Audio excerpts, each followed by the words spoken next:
다 같이 읽겠습니다.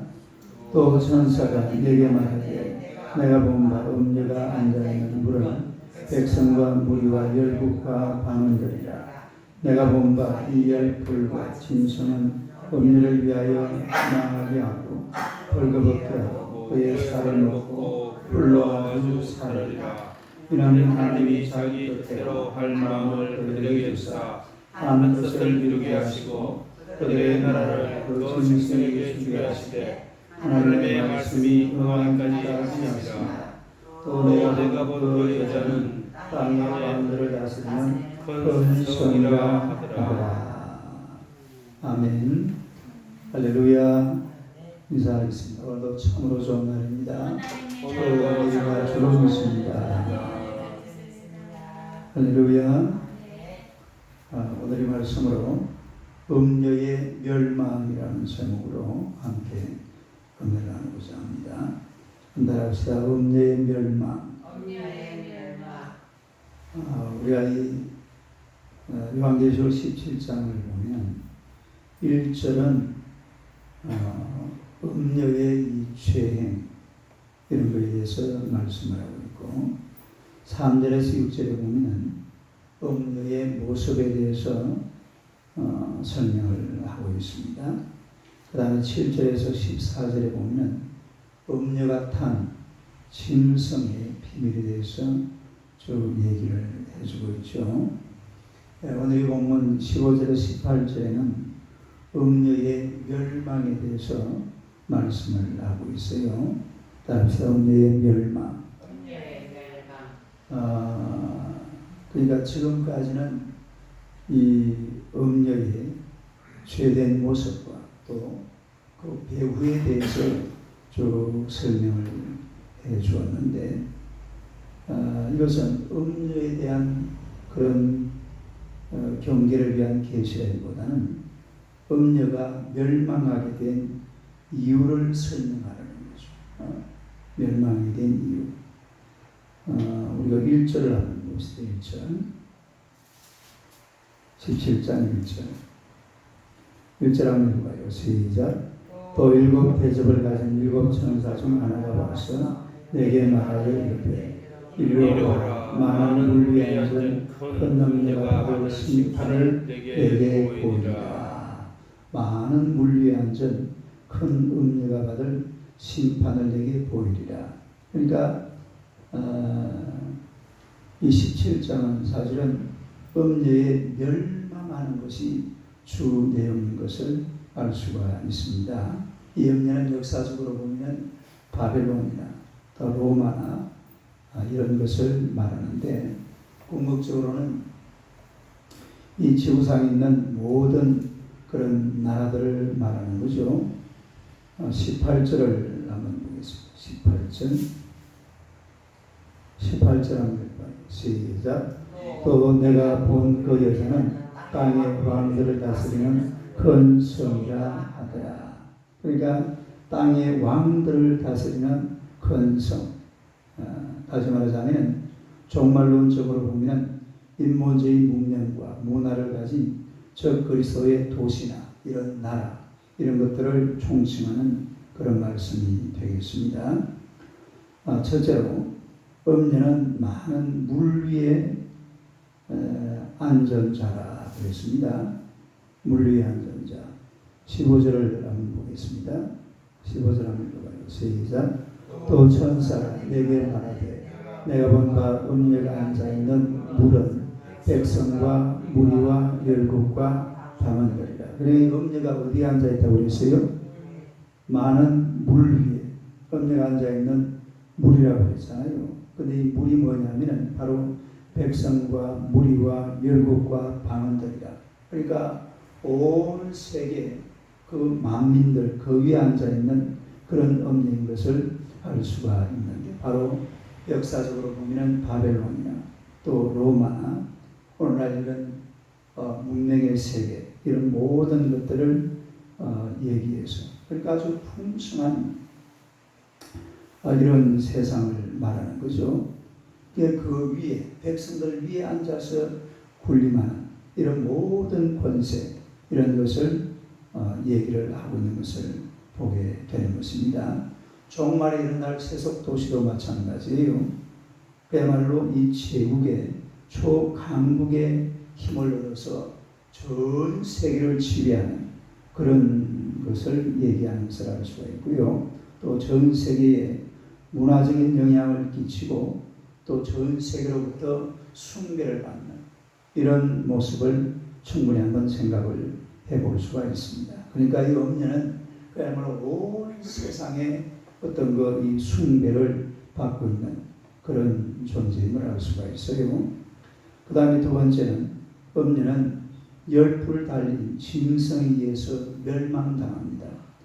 누가 멸망을 시켜요? 열풀 달린 짐승. 다른 열풀 달린 짐승. 16절 봅시다. 16절. 한번 봐요. 시작. 내가 본 바 이 열풀과 짐승은 음녀를 미워하여 망하게 하고 벌거벗게 하고 그의 살을 먹고 불로 아주 살리라.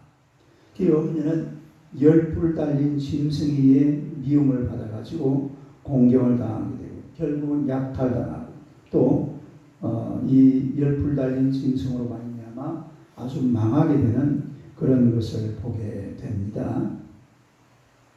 근데 원래 이 열풀 달린 짐승하고 음녀는 같은 편입니까? 다른 편입니까? 같은 편이죠. 같은 편. 음녀도 그렇고 열풀 달린 짐승도 마찬가지입니다. 세상의 모든 권세를 거머쥐고 온갖 나쁜 짓 폐악을 다 버리는 이런 존재들이 바로 이 음녀고 또 열풀 달린 짐승입니다. 예. 그런데 결국은 이 음녀가 누구에게 멸망을 받아요? 열풀 달린 짐승에게 멸망을 받는다 이 말입니다. 그러니까 사단의 권세, 마귀의 권세들은 자기들끼리 치고받고 싸우다가 결국은 다 망하고 마는 것입니다. 예? 자기들끼리 막 치고받고 싸우는 거예요. 예? 처음에는 막 도와주는 것처럼 하다가 우리가 사실은요 절대로 미신을 섬기고 또 우상 숭배를 하고 이런 짓을 안 해야 되는 이유가 뭐냐면 귀신을 섬기는 사람들은 이 귀신들은 처음에 사람을 잘 써먹고 점쟁이들이고요. 점쟁이들. 예? 점쟁이들을 누가 써먹습니까? 귀신이 써먹잖아요. 귀신이 점쟁이한테 강신을 해가지고서 그 사람을 잘 써먹습니다. 그런데 그 결과가 어떻게 돼요? 망해요. 망한다. 완전히 망해버립니다. 귀신 섬기는 점쟁이들 치고 이 점쟁이들이 제대로 막 돈을 벌고 막 떵떵거리며 사는 것처럼 보이지만 천만의 말씀. 쫄딱 망해버립니다. 왜 그러냐? 이게 귀신의 속성이 그래요. 네. 그냥 귀신이라는 것은 사람 잘 되는 것을 절대로 보고 있지 않아요. 귀신이 할 수 있는 것이 뭐예요? 귀신의 사역이 성경에 보면 세 가지가 나와요. 귀신의 첫 번째 사역이 뭐예요? 도둑질하는 것. 두 번째 사역은 죽이는 것. 세 번째 사역은 멸망시키는 것. 그러니까 귀신이 하는 사역은 도둑질하고 죽이고 멸망시키고 하나님의 사역은 어떤 거예요? 사람들에게 복을 주고 은혜를 주고 영광을 주고 축복을 주고 이런 것은 누구의 사역? 그건 하나님의 사역이 믿음을 주고 사랑을 주고 소망을 주고 기쁨을 주고 행복을 주고 이런 것을 주는 이 사역의 주인공은 하나님이신 줄로 믿습니다. 그러나 귀신은 사역 자체가 다르잖아요. 사역 자체가 그러니까 이 말은 무슨 말이냐면 귀신이 할 수 있는 것은 딱 그것밖에 없어요. 세 가지. 시작. 도둑질, 죽이는 것, 멸망시키는 것.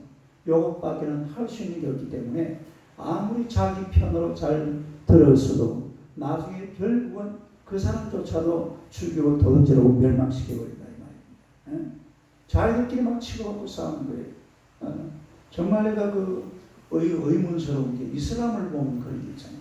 이슬람 보면 맨날 자기들끼리 싸우고 사실은 이슬람하고 교회하고 싸우는 것은 얼마 안 됩니다. 자기들끼리 막 치고받고 싸운다. 옛날에 이란하고 이라크하고 얼마나 오랜 세월 동안 치고받고 싸웠는지 모릅니다. 이게 바로 이런 음녀 또 열불 달린 짐승 마찬가지입니다. 결국은 세상을 멸망시키는 그런 존재들이지만 나중에 알고 보면 자기들 스스로 자기들끼리 막 붙어가지고서 또 망해버리고 다 끝장나버리는 이런 장면을 보게 되는 거예요. 그래서 이 엄니는 열불 달린 짐승에 의해서 멸망을 받게 된다라는 것을 우리가 알 수가 있습니다. 그 다음에 마지막 세 번째로 이 열불 달린 짐승의 권세는 하나님이 허락한 것입니다. 열불 달린 짐승의 권세는 누가 허락한 거예요? 하나님이 허락한 거예요. 이걸 이제 분명히 알아야 돼요. 자, 그 다음 17절 봅시다. 17절 한번 읽어봐요. 시작. 이는 하나님이 자기 뜻대로 할 마음을 그들에게 주사 한 뜻을 이루게 하시고 그들의 나라를 그 짐승에게 주게 하시되 하나님의 말씀이 응하기까지 하시니라. 그러니까 그 16절 다시 볼까요? 16절 읽어봐요. 시작. 내가 본 바 이 열불과 짐승은 법률을 미워하여 망하게 하고 벌거벗게 하고 그의 살을 먹고 불로 아주 살라. 그러니까 열불을 가진 짐승이 법률을 어떻게 한다고 그랬어요? 망하게 하고 벌거벗게 하고 그의 살을 먹고 불로 아주 살라. 완전히 박박 끌고서 다 헤쳐놓는다 이 말이죠. 예? 세상 나라들 보면은 지금 세상 나라 위에 있잖아요. 그 세상 나라를 열불 가진 짐승이 막 박박 끌어가지고 해치우는 그런 장면을 보게 되는데 세상이 이제 완전히 끝장나는 거죠. 하나님께서 이 세상을 한 자락 접겠다 이 말입니다. 요 재앙이 끝나면 끝나는 거거든요. 그러니까 이 열불 달린 짐승의 권세는 그러나 자기들의 권세가 아니에요. 이 권세는 누가 준 거냐? 바로 하나님께서 허락하신 그런 권세인 줄로 믿습니다. 이 악한 권세, 나쁜 권세, 우리가 볼 때에 저 몹쓸 저런 권세가 많이 있지만 공산주의 같은 거 그렇잖아요. 이런 권세가 있는데 근데 막상 알고 보면 이런 권세조차도 그 누구의 손 안에 있어요? 하나님의 손 안에 있는 겁니다. 이 세상의 모든 것은 하나님의 다스림 속에 있는 줄로 믿습니다. 뭡니까? 로마서 11장 36절에 보니까 이는 만물이 누구에게서 나오고 주에게서 나오고 그 다음 누구로 말미암고 주로 말미암고 누구에게로 돌아갑니다. 주에게로 돌아가는 만물이 주로 주에게서 나오고 주로 말미암고 주에게로 돌아갑니다. 만물이 하나님에게서 나온 줄로 믿습니다. 또 만물이 하나님의 손에 의해서 통치를 받는 줄로 믿습니다. 다스림을 받는다 이거죠. 그리고 이 만물이 결국은 하나님의 심판을 받아서 하나님에게로 돌아간다는 것을 알 수가 있습니다. 그래서 이 세상 권세 하나님으로부터 나지 않은 것이 없다는 사실 우리가 알아야 돼요. 하나님의 주장을 받지 않는, 하나님의 다스림을 받지 않는, 하나님의 통치를 받지 않는 그런 권세는 세상에 없다 이 말입니다. 네? 우리가 이런 걸 우리나라를 보면 대충 한번 느껴볼 수가 있어요. 북한의 존재가 왜 필요하냐? 아니 북한이 없어도 되잖아요. 남북이 통일돼가지고 이렇게 막 온 세계 만방에 하나님의 복음을 전하고 이러면 참 좋을 것 같잖아요. 그런데 사실은 북한 때문에 우리 남쪽 나라가 엄청나게 신앙적으로 영적으로 부흥하게 된 거 이거요. 우리가 역사적으로 돌아보면 부인할 수 없는 사실이에요. 북한이 있으니까 아니 남쪽에 교회가 별로 없었잖아요. 우리 남쪽에 있는 교회들이 전부 다 어디에서 내려온 거예요? 다 북에서 내려온 것들입니다. 그리고 그 북쪽을 바라보면서 얼마나 기도를 많이 했어요. 이런 것이 결국은 우리 대한민국의 신앙의 아주 이 기둥이 되는 그런 역사로 우리 앞에 다가와 있음을 우리가 알 수가 있는 겁니다. 우리 잠언서 21장 1절 한번 봅시다. 잠언서 21장 1절.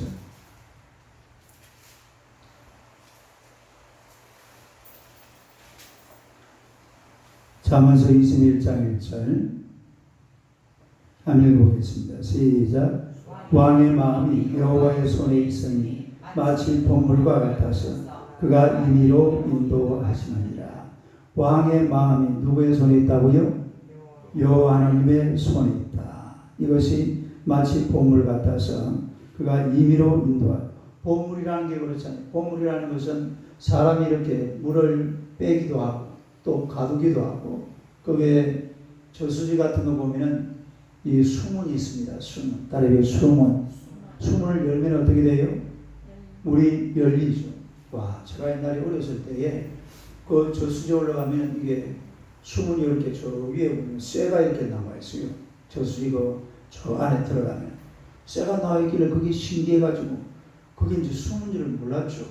그걸 잡고 이렇게 따라 내려갔어요. 밑으로 이제 잠입질을 해가지고 숨을 꾹 참고 따라 내려가는데 갑자기 이게 엄청 세게 내려가라고 하더라고요. 그럼 어떻게 돼요? 내려가면은 관 죽는 거예요. 그건 이제 그래가 만약 딸려 내려가 버리면 그냥 그대로 가는 겁니다. 이게 그 물속으로 계속 빨려들어요. 이상하게 그래서 꽉 잡아가지고 대충 알았거든요.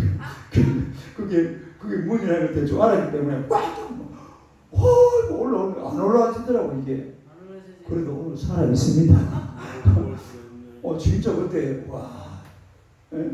이런 경험을 안 해보면 몰라요 사실. 할 필요 없습니다. 할 필요 없어요. 진짜 신경을 한 적이 있어요. 내려가는 처음에는 설설이 그냥 다 밤이고 그렇잖아요. 그 저수지 이게 전부 다 밤이 깬 그런 거거든요. 근데 이걸 잡고 내려가기 얼마나 신나는지 몰라요. 쇠를 잡고 살살이 내려가는 거. 갑자기 싹 내려가라고 꽉 잡고 그때부터는 쌩도 샀죠. 그러다 오늘도 살아있는 게 하나님은 그때 빨려 들어갔으니 빨려 들어가 버리면 살아날 길이 없어요. 엄청나게 깊거든요. 어른들도 없고 애들밖에 없잖아요. 우리 저수지 올라가면 항상 우리 형님들하고 이렇게 같이 올라가지 어른들은 아무도 없어요. 애들. 하여튼 조심해야 돼. 옛날에 김영삼 대통령은 우리도 어렸을 때 그런 거 많이 했는데 잔액질 해가지고 누가 오래 있느냐? 그 진짜 그럼 죽습니다.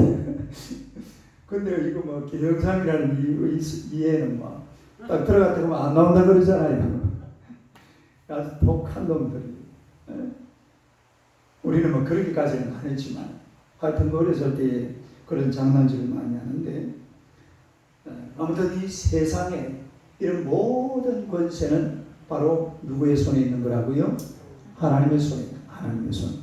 로마서 13장 한번 봅시다. 로마서 13장.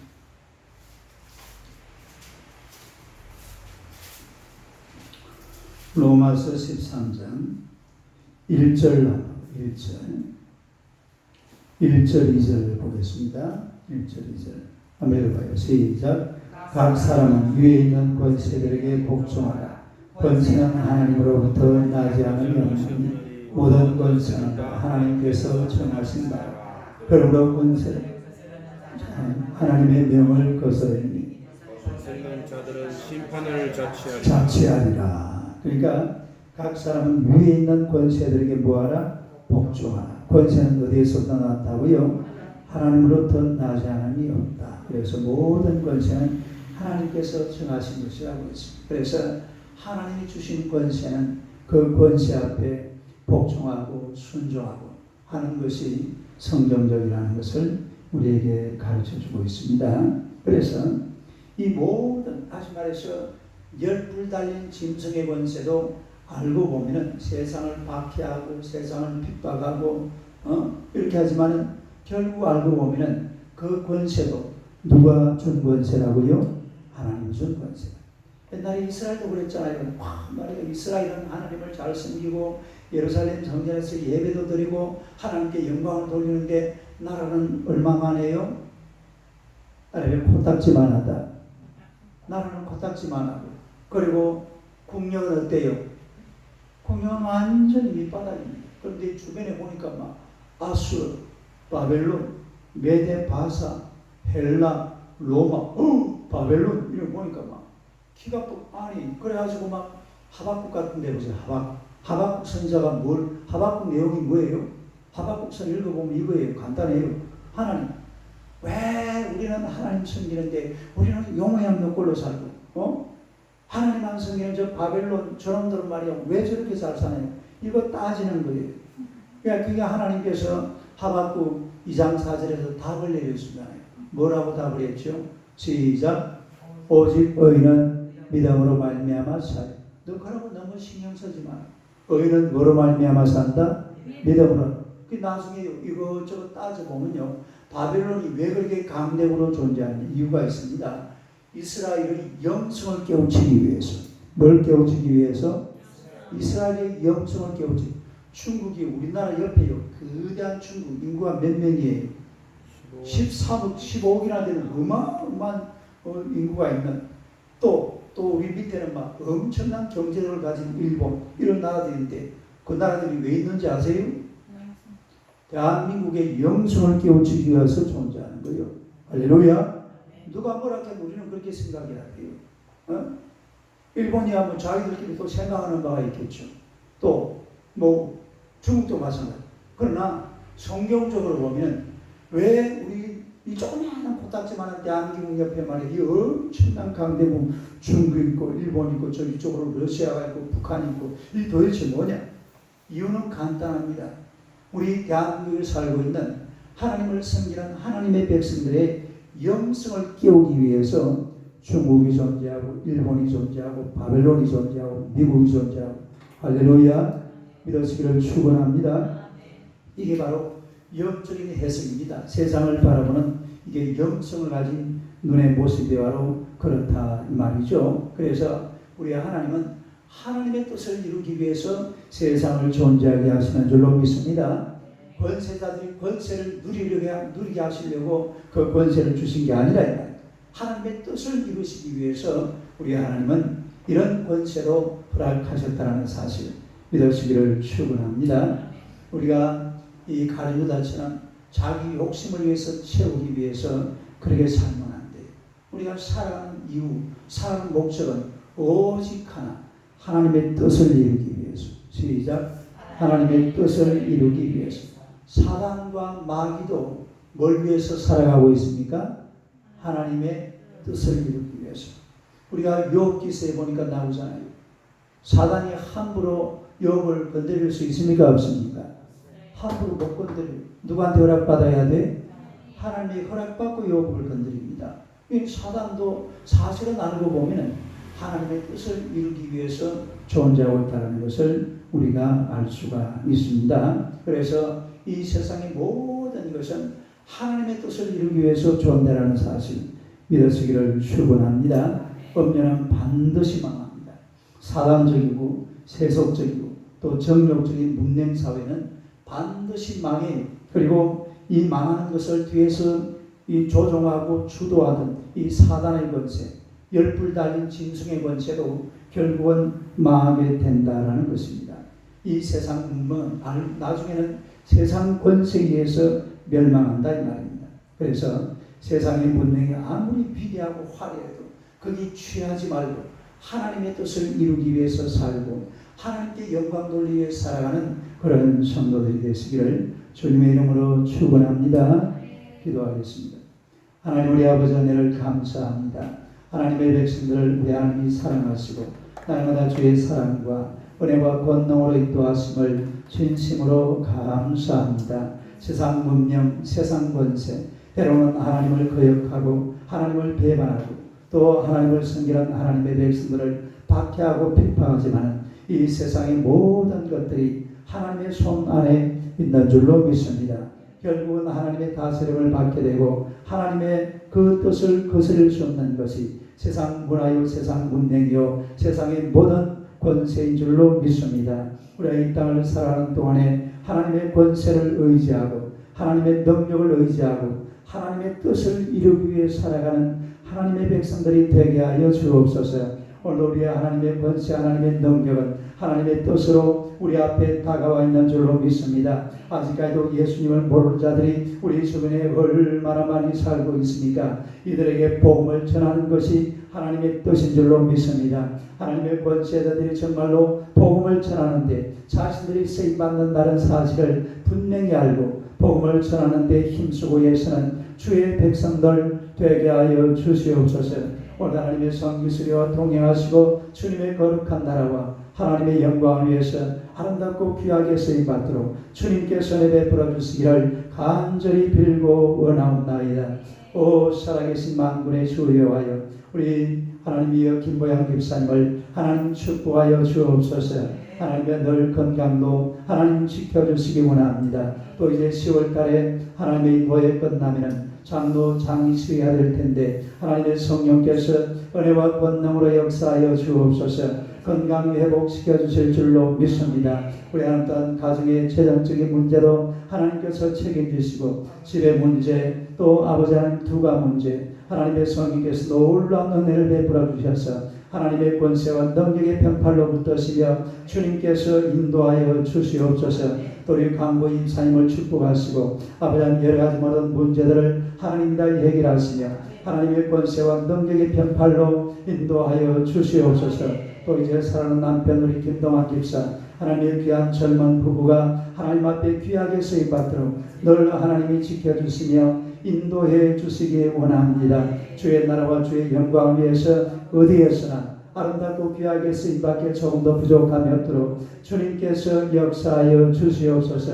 오늘도 승리한 나라가 되게 하시고 오직 주님만이 홀로 우리를 통해서 영광받아 주시옵소서. 예수님 이름으로 기도드리옵나이다. 아멘.